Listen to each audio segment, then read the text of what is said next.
technical areas of core finance and banking, such that the adults that were working in the financial institutions can build up their competencies with aspirations of understanding the technicalities of banking and finance, such that they can occupy leadership positions in the system years to come. Now, looking back, FITC has been in existence for 35 years. We're having almost all our financial institutions led by Nigerians, members of management and Nigerians. We're getting financial institutions showing up in the Global 500 and also in the top 1,000 organizations. We're seeing Nigerian financial institutions expanding beyond Nigeria, going to markets in other jurisdictions and setting the standard for product and service delivery in those markets. So what about contributions to emerging financial services integration of microfinance, Islamic finance, and telecoms financial services? Okay, in that area, if we can remember, before we had the cooperative banks, the cooperative banks, many of them transformed into the microfinance institutions. So FITC, as far back as 2005 to 2008, coordinated with the CBN and NDIC at that time to train almost 4,500 staff of the former cooperative banks to show them basics of the operations of banking and all that. It lasted for about 3 years. Thereafter, many of them transited to become what we have today as microfinance banks.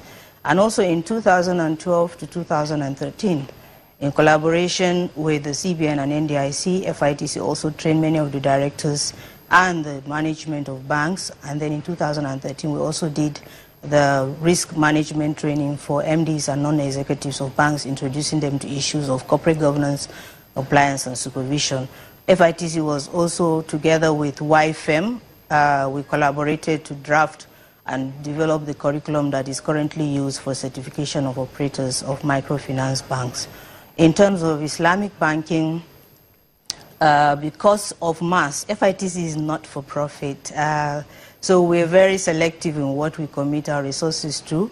So because of the traction and quantum of the market in terms of Islamic, or what we call non-interest banking, the level of support that FITC has played in that area is basically in terms of governance, board leadership.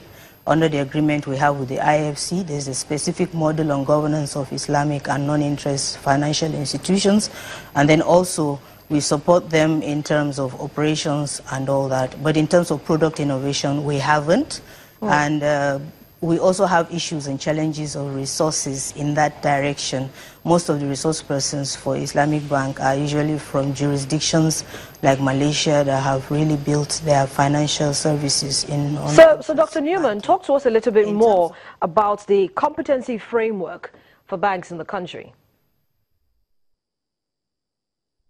Okay, the central bank introduced competency framework for banks. FITC actually had the privilege of chairing the committee under the FSS 2020 for Human Capital Development Implementation. And from that strategy, issues like financial literacy, competency framework, and the approved persons regimes were components of that. So in terms of concept, it's beautiful. However, there has been challenges. FITC can say that because we play a neutral role. We can see from the regulator side and from the operator's side. And we know that in terms of engagement before the launch of the competency framework, it was a bit suboptimal because the timeline set was fixed and there was no flexibility in rollout time. So in the process of engagement, some parties did not get to participate as required. As a result of that, we're paying the price of that because we have not really updated the framework to recognize the structuring of the ecosystem in the industry. Many of the banks, some of them are franchises of international brands. As a result of that, their structure have different arrangements for competencies, which has not been recognized in the framework. Also, we have Nigerian banks, as I have said, who have grown to other jurisdictions with subsidiaries, and this brings different challenges of how they will implement themselves at the headquarters and with collaboration with the regulators in those jurisdictions, insist that those subsidiaries comply with the same competency framework. So that aspect is not very clear. So as a result of that, many of the operators have had confusions in terms of what is required, what can they do, what can they not do. But what FITC has done is that we're not a regulator, we don't enforce, but we support and make the ease of implementation of some of these policies much easier for all parties. So in 2013, we introduced the competency-based capacity building training curriculum, and we offered it to financial institutions as implant to be specific to their needs for structured growth. All right, and then also we are of this 2017 making plans to develop a capacity assessment such that the banks can use competency-based assessment in assessing people in growth in their career.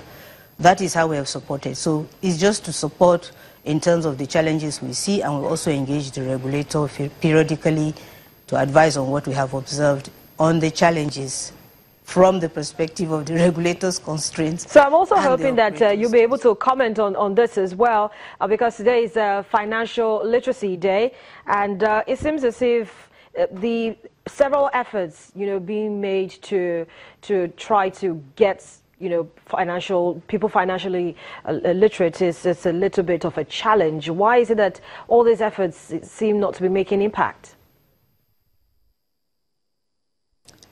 Yes, that has been quite a challenge, and that is actually the magic wand for the system. Financial literacy, first of all, many perceive it as opportunity to educate people on financial services that exist, and because the advocates of financial literacy are financial institutions, we have spoken to the general public, and society thinks that all those innovations are just to make the banks and the financial institutions able to sell their product.